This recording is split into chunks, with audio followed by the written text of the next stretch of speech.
Imagine being so intimidating that an entire kingdom just lets you nap in a volcano for 26 years. No questions asked.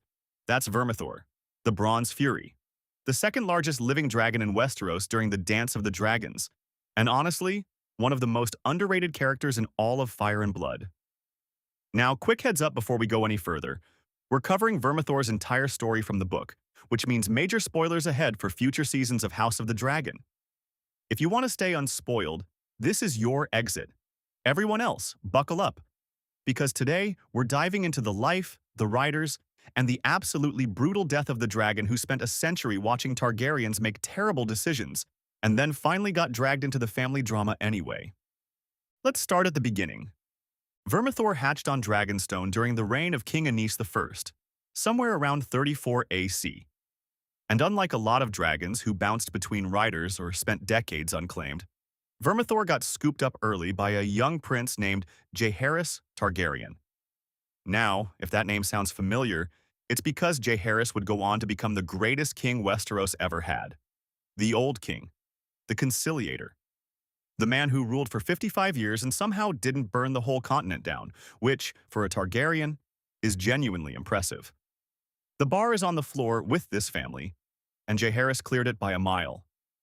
So Vermithor grew up alongside a king, and he grew and grew. By the time of the Dance of the Dragons, Vermithor was nearly 100 years old, with bronze scales and great tan wings, and only Vhagar was bigger. Think about that. This dragon was the flying equivalent of a castle with anger issues. But here's the thing about Vermithor's early life. It was actually kind of peaceful. Jaehaerys wasn't a warmonger. Vermithor's job was mostly to look magnificent, carry the king around the realm on royal progresses, and remind everyone that the Iron Throne had heir superiority. He was less weapon of mass destruction, and more the world's most terrifying company car. And Vermithor had a love life. Yes, really. His mate was Silverwing, the beautiful silver she-dragon ridden by good Queen Alysanne, Jaehaerys' wife. So while the king and queen were married up top, their dragons were coupled up down below. The two dragons often flew together and were even said to entwine their necks and coil together when they rested. It's honestly adorable. The Targaryens, keeping it in the family on every possible level. Even the dragons were doing matching couples outfits. Then, in 103 AC, Jaehaerys died. And Vermithor did something that tells you a lot about him. He didn't rampage. He didn't burn anything. He just left. He flew back to Dragonstone, found himself a nice cozy spot in the smoking depths of the Dragonmont, and clocked out. For over 2 decades, the Bronze Fury lived wild on the volcano, unridden and unbothered. He was basically that guy who retires early, moves to the mountains, and stops answering emails. And honestly, he earned it.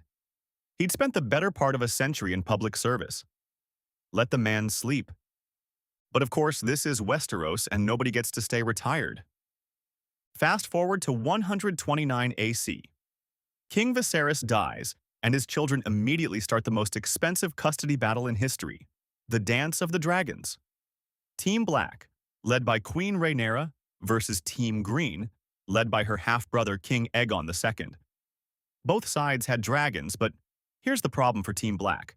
They had more dragons than riders. There were these massive, battle-ready dragons just sitting on Dragonstone with nobody to fly them, including our boy Vermithor. And so Prince Jaehaerys, Rhaenyra's son, came up with one of the most bonkers ideas in the entire book, the sowing of the seeds. The call went out.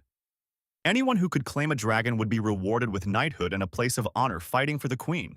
And since the Targaryens had spent generations, let's say, socializing enthusiastically with the local population of King's Landing, there were plenty of bastards and dragon seeds running around with just enough Valyrian blood to maybe, possibly, not get instantly incinerated. Emphasis on maybe. Because let me tell you, the sowing was a bloodbath. Dozens of hopefuls were burned, maimed, or eaten.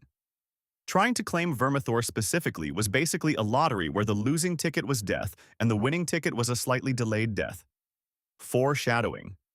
But one man succeeded. Hugh Hammer. A blacksmith's bastard, huge, brutally strong, reportedly able to twist steel bars with his bare hands. Hugh walked up to the second biggest dragon in the world, a dragon that had only ever known a king, and claimed him. And Vermithor, for whatever reason, said, "Sure, why not?" Maybe he respected the audacity. Maybe after 26 years he was just bored. Either way, the Bronze Fury was back in the game, and his new rider went from hammering horseshoes to riding a living natural disaster overnight. Quick pause here. If you're enjoying this, do me a favor and hit that like button and subscribe. It genuinely helps the channel more than you'd think, and there's a whole lot more fire and blood content where this came from. Alright, back to the dragons. So Hugh Hammer and Vermithor made their debut at the Battle of the Gullet, one of the bloodiest naval battles in the history of Westeros. The Triarchy sent a massive fleet against Team Black, and the dragon seeds rose to meet them. Vermithor burned ships by the dozen. The sea was on fire. It was a catastrophe for the Triarchy and a coming-out party for the Bronze Fury, who proved that 100 years old is not too old to ruin everyone's day. Then came Tumbleton. And this is where everything goes wrong.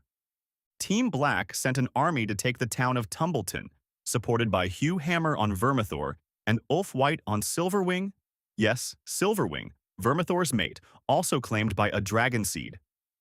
The power couple reunited on the battlefield. Romantic. Except here's the problem. Remember what Team Black offered the dragon seeds for risking their lives? Knighthood. A sir in front of your name and a pat on the back. Well, the Greens came along with a better deal. Lordships, actual lands, actual castles, actual power. And so at Tumbleton, Hugh and Ulf looked around, did some math, realized they were flying the two most powerful weapons in the war for the low, low price of a knighthood, and decided to switch sides. Mid-battle. Turns out loyalty has a price, and Rhaenyra lowballed it. They turned their dragons on the very army they came with, and Tumbleton was burned and sacked in one of the most horrific atrocities of the entire war. History remembers them as the two betrayers, which is honestly one of the tamer things they could have been called. And here's where Hugh Hammer's story goes from villain to full clown show.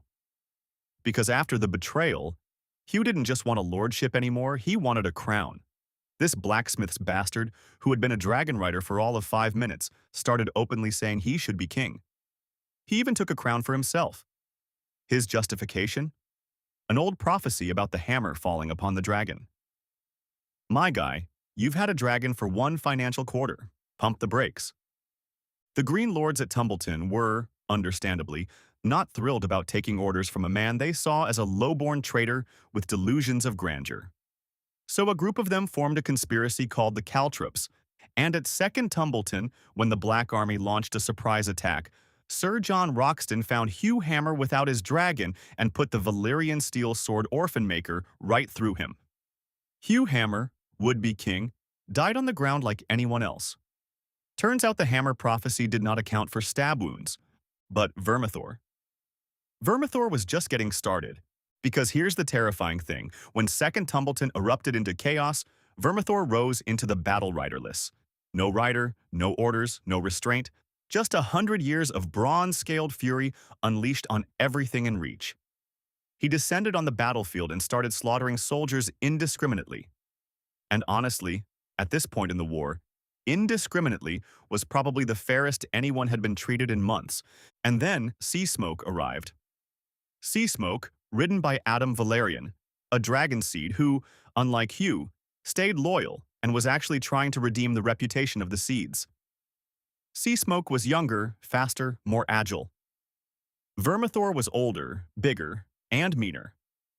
And on the ground, amid the mud and smoke and dying men, these two dragons locked together in one of the most savage dragon fights in the entire book, with the young blue she-dragon Tessarian tangled in the chaos as well, making it a three-way dragon brawl. It's the kind of scene the words absolute cinema were invented for. Sea Smoke ripped and tore at Vermithor, shredding his wing, savaging his neck. But you don't survive a century in Westeros by being a pushover.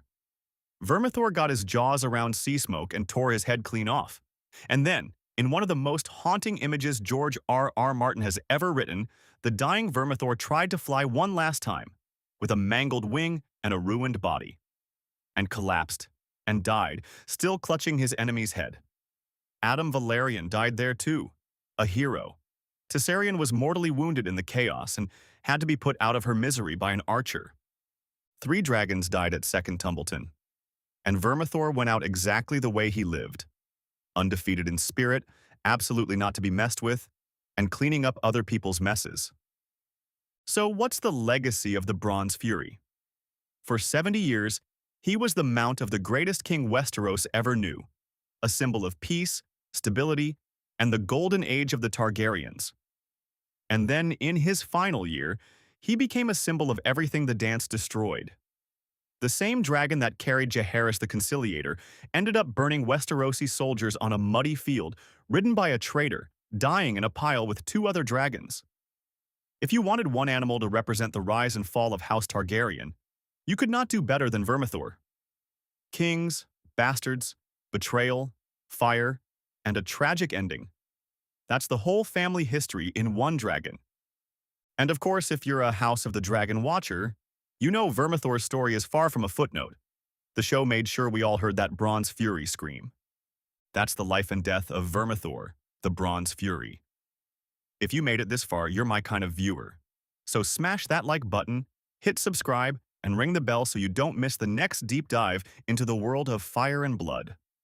Drop a comment and tell me, was Vermithor the most underrated dragon of the dance, or does that title belong to someone else? I read every comment, and I will absolutely argue with you about dragons. Thanks for watching, and I'll see you in the next one.